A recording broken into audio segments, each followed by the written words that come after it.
It's a most curious paradox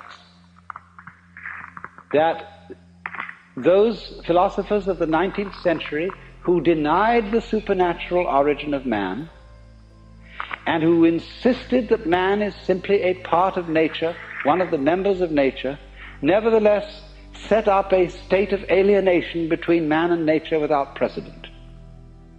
I am a part of nature. I am something that nature fluked into being, but nevertheless this fluke is something that nature doesn't care about. It doesn't care about my ego and its future. All that is important to nature is the species. The individual is irrelevant.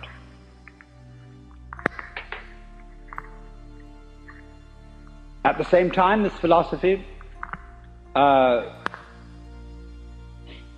arose when we were becoming conscious of the sheer magnitude of the universe.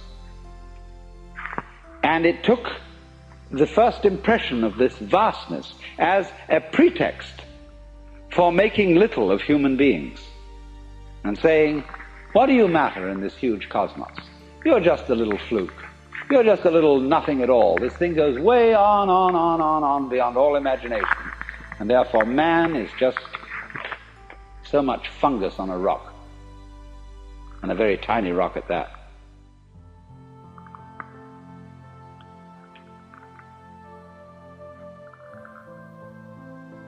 In other words, it took the standpoint,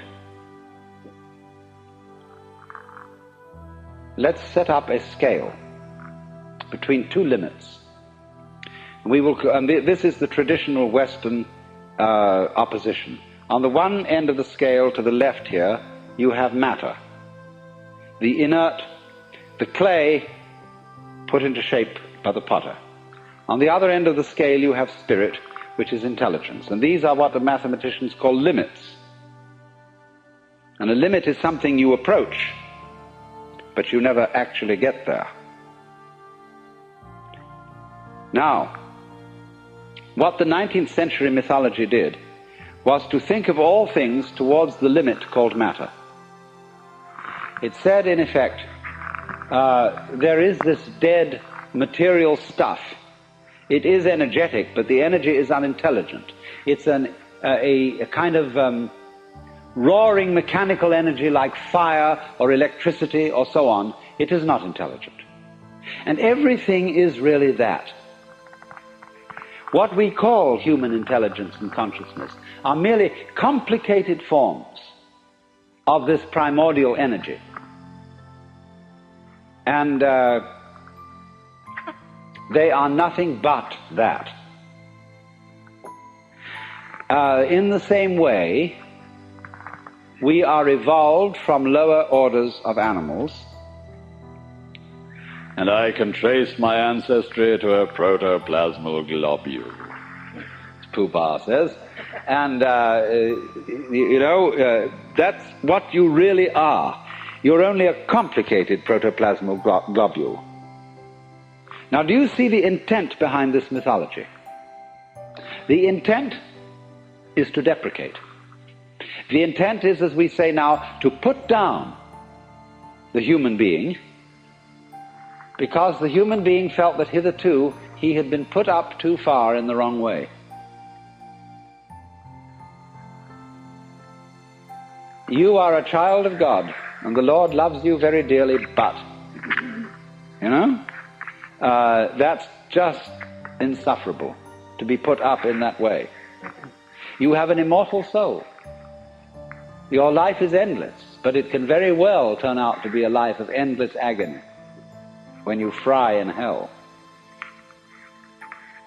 And that was a very serious threat to both Protestants and Catholics.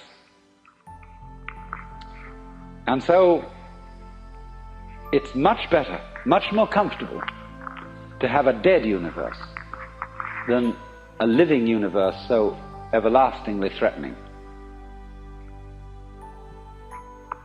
So then, the mythology of the 19th century, under which most of us still operate, because we operate under it because it has become so plausible.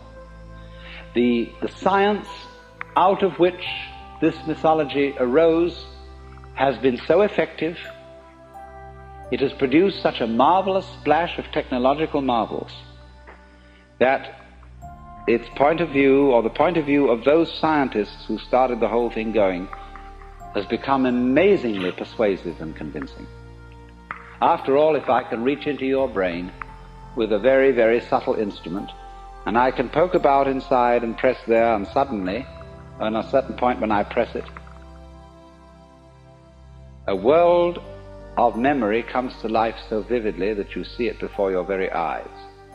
I remove the instrument, it vanishes. I touch another place. You experience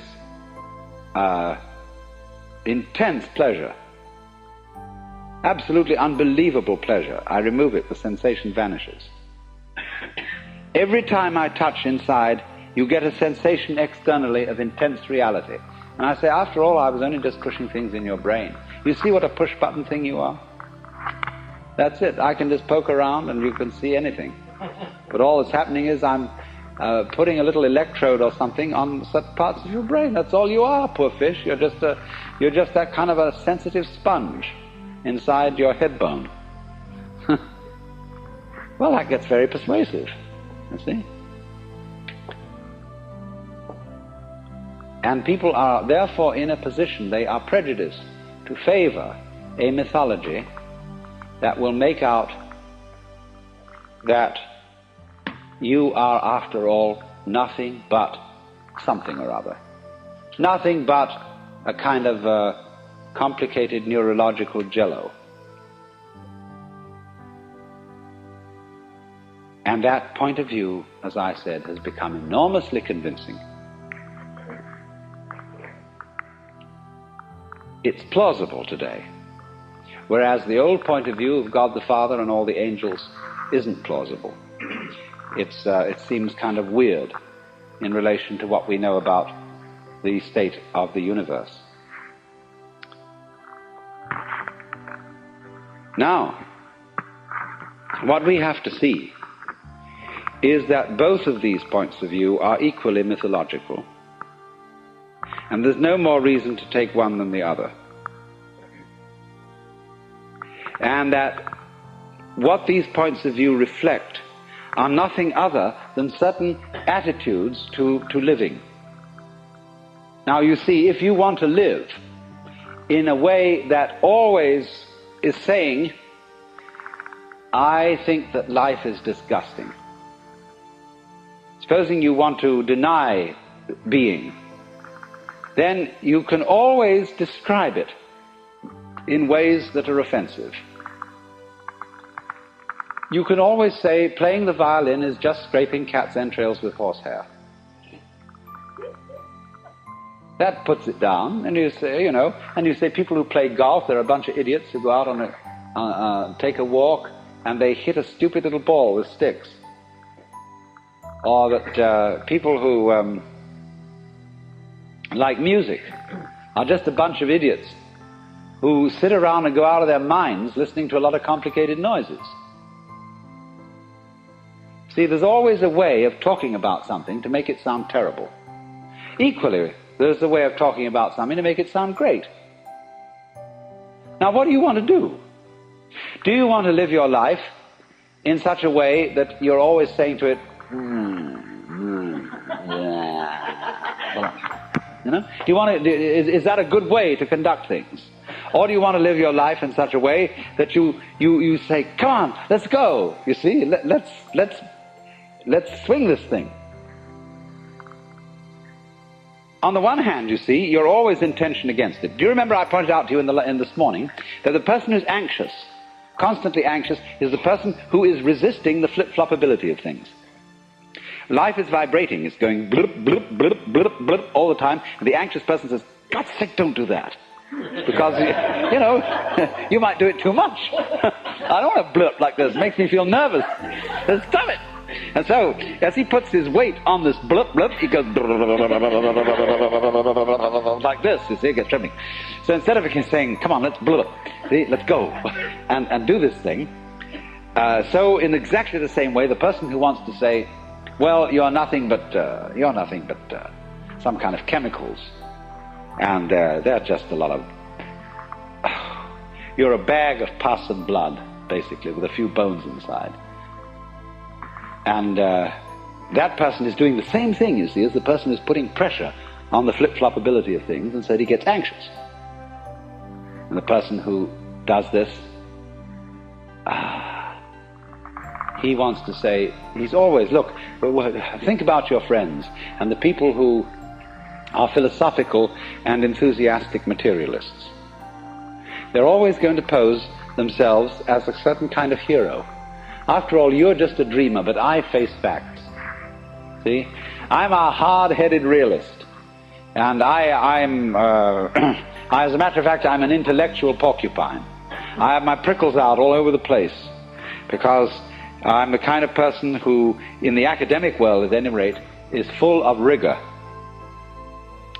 I ask, what precisely is the evidence about this? And I'm analytical. And I'm believe in, I don't like woolly and vague thinking. I like it clear cut. And you can see that porcupine's bristle going right through like that. See, well, this is a personality type who wants to play that role, whose message in saying all this jazz is, I'm the kind of person who is all dry as a bone. But I believe that that is strength, and that's reality. And another kind of person says to him, oh, you are intolerable. You're so dry, you're so dull, you rattle. You don't have any juice in you. And what we need is juice.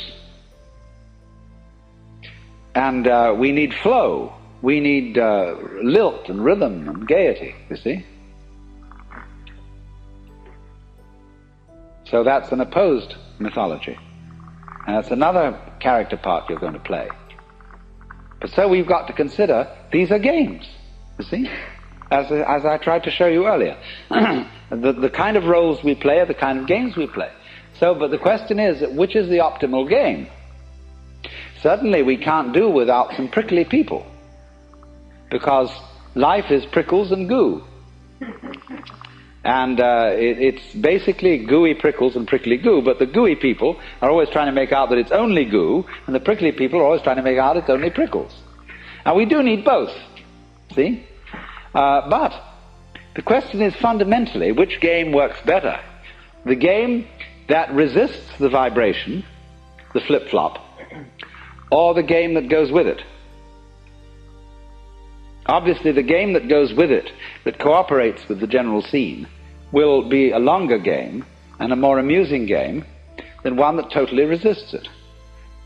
Although, I said totally advisedly, because it's great fun to resist it at times. See, it's just like when somebody massages you, you know, and they're really expert and those fingers are just vibrating like this on your back. You can give and just go woof. But it's also fun sometimes to tighten yourself, your muscles against it, so as to feel the full impact of this thing, see? But what I want to, the real point I want to get across is that what seems to us the hard-boiled common sense of a mechanistic view of the universe is nothing other than a myth. You don't have to be taken in by this, because there is no more solid argument that that is the way things are than any other argument about any other way things might be.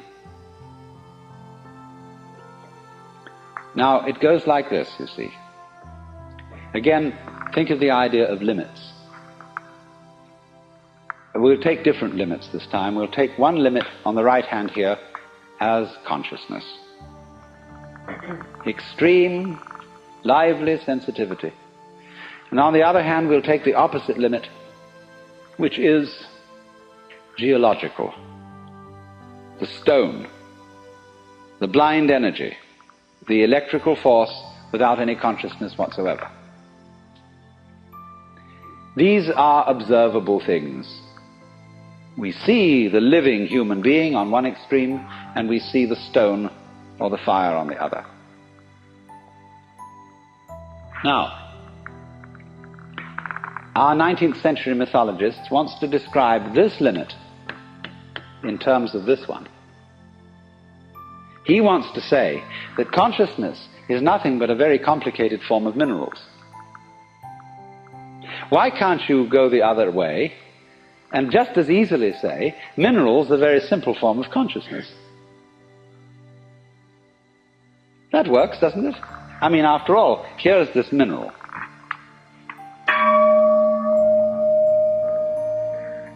I knock it, and it says that to me. This is a rudimentary form of consciousness. This thing inside is not making a noise to itself, because that requires ears. But in some way, this thing is going to itself. It's shaking like that. And that's its consciousness, its response, its resonance. It isn't totally unconscious, but its consciousness is extremely simple. Now, you may think I'm spinning fairy stories, but is that any more of a fairy story than to say that your consciousness is nothing but chemistry? I mean, you think you're conscious, and that you have this high and mighty state of affairs, but actually, of course, if we look at this very realistically, all this is just colloidal substances bubbling around. See? Both that story and the other story can be made to seem equally fanciful. But the question is this. If I say about the gong, look, my friend, I respect you because you are a little bit conscious. See? You relate to me, you're kind of a younger brother. And,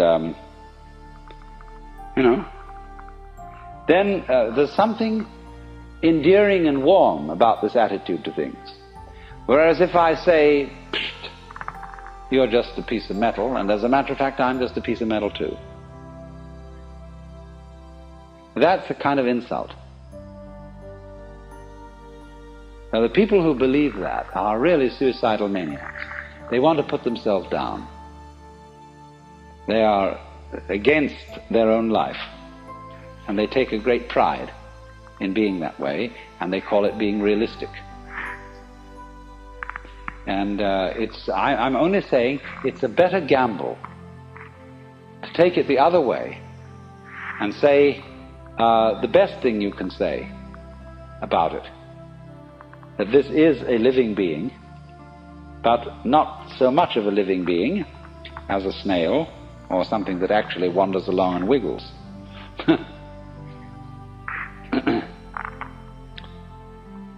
So you see, the pressure upon us of the whole mythology of the 19th century, the whole attitude of putting down the universe because the previous myth had been too uncomfortably alive, is simply a way of looking at things. Let me give another illustration of the same thing. If you study the various forms of life from the standpoint of natural selection, you may come up with a rationalization for everything. Somebody wants to know, why do butterflies have eyes on their wings? Some butterflies. Well, somebody scratches his head and says, oh, well, there must be an explanation for that. There's an explanation for everything. Why is there an explanation for everything? Because the universe is really a tight engineering job. So, why do some butterflies have eyes? Well, it so happened that some fluke of a butterfly once got an eye on its wing, and birds would avoid it because that eye looked at them and it was just too much. So those butterflies that had eyes on their wings bred, whereas the butterflies that didn't have eyes got eaten up more easily. Although some of them had other alternatives, because of not having eyes, they were invisible and the birds couldn't see them. And so more of that kind survived, although those with the terrifying eyes survived. and so they didn't get eaten up either. So it tended to multiply. So this is a perfectly easy, simple explanation of why butterflies have eyes on their wings. Of other things, some birds with extraordinary plumages, which look so obvious that anybody could catch them, any cat, any hunter. No, they survived because they were so attractive to their females. And so they bred very well. As a matter of fact, this isn't true, they didn't. And, but any explanation will do, provided it seems to explain. Now that is one way of looking at things. You can make an extremely consistent theory for the different kind of species of flowers and birds and insects and all their markings and so on, just why they have them. But on the other hand, you can equally well explain it in a completely different way. You can say, it would be exceedingly dreary if there were nothing but one uniform type of life. Supposing there had never been anything but amoebas, and there were just globules, and they divided, and then they divided again, and then they divided again. That could have gone on, and it could have been terribly efficient, because the minute you went to hit an amoeba, you would strike it, but suddenly find you'd killed only one of them because it split just before you hit. It's a marvelous arrangement. And they could split very fast. You could suddenly go at another with 2 hammers, hoping to catch both amoebas, but suddenly they split, and there were 8 of them before you knew where you were. That would be fine. But actually, the reason why there is all this colossal variety and all these patterns on butterflies' wings is that nature is a poet and is simply having a wonderful time making all this variety and doing all these various things. And that explanation is just as plausible as the efficient explanation. You see, the philosophy is to a large extent a matter of taste. What sort of explanations suit your personality? If you're an anal retentive type and rather tight, then you like the efficient explanation. On the other hand, if you're an effusive type, you like the poetic explanation.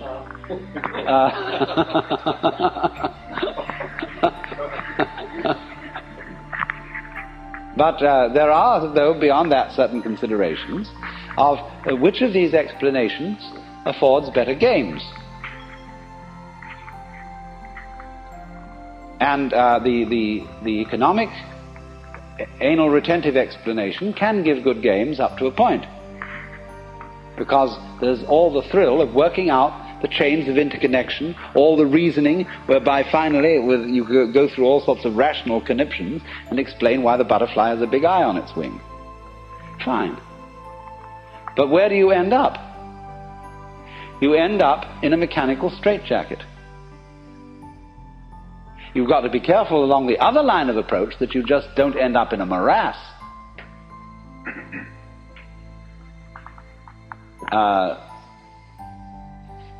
You could do that. So you look for a middle way. But the point that emerges from all this is don't be bamboozled into fearing that the black will win, because the white is the only thing there is, and the black, the nothing that surrounds it, will eventually engulf it. All these are, as it were, nursery stories to terrify children. You live in a cosmos where the light of consciousness and the darkness of unconsciousness go back and forth, just as the crests and the troughs of the waves.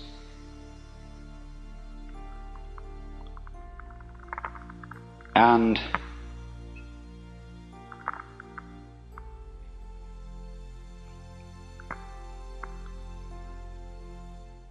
this situation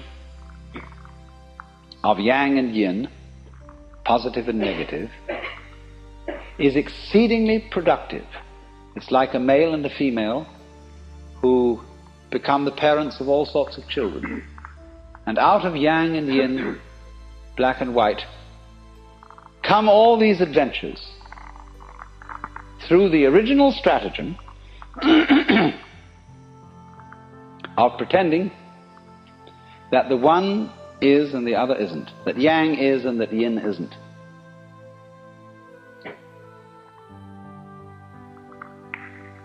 Both have equally good arguments on their side,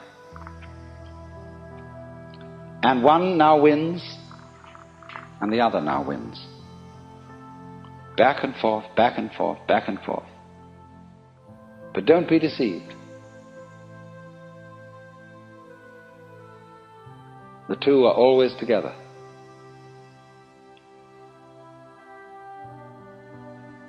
And the thing that you most fear, the awful, awful thing that could happen, think it through. What could that be?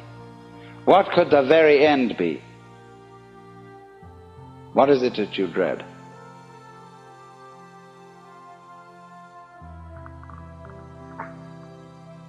And you'll find out that if you go down, down, down, down, down, down, down into what you dread, be swallowed up, be annihilated, let the horrible scorpion, spider mother, the octopus thing catch you and take you down into its inmost guts, what will it do with you?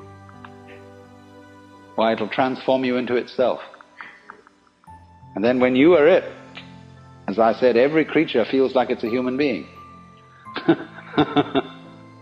Because after all, that's I. So fish, when they've eaten up something and that thing has become them, and then the fish looks around and says, gee, that was a good dinner. And it feels human. And the fish looks around and it sees things that aren't fish, and they look like cows and human beings wandering around there. They look like predatory monsters of some kind, awful looking things, ghastly teeth, and weird, inhumane arms and legs on them, not nice, orderly fins and tails and beautiful scales on the side, like a really good person should look. See? So, this thing of death and of being transformed is where our life reaches a certain point where it has to go bloop. And in the moment you go bloop, you forget. You lose control, you see. That's the sensation. When control is going, you're just on the verge of the crisis where it's going to bloop. And you say, well, where was I? Gee, this is strange. I'm alive. I don't remember where I was before. That's the sensation of coming to birth. And you grow and grow and you become more familiar with this and more familiar. When you're completely familiar, it goes bloop. And you're new all over again. See? It's quite different.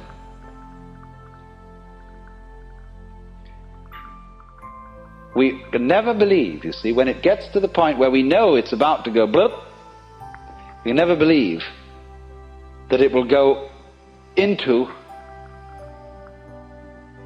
life.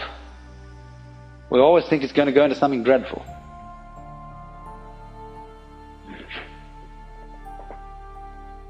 But you see, once you know,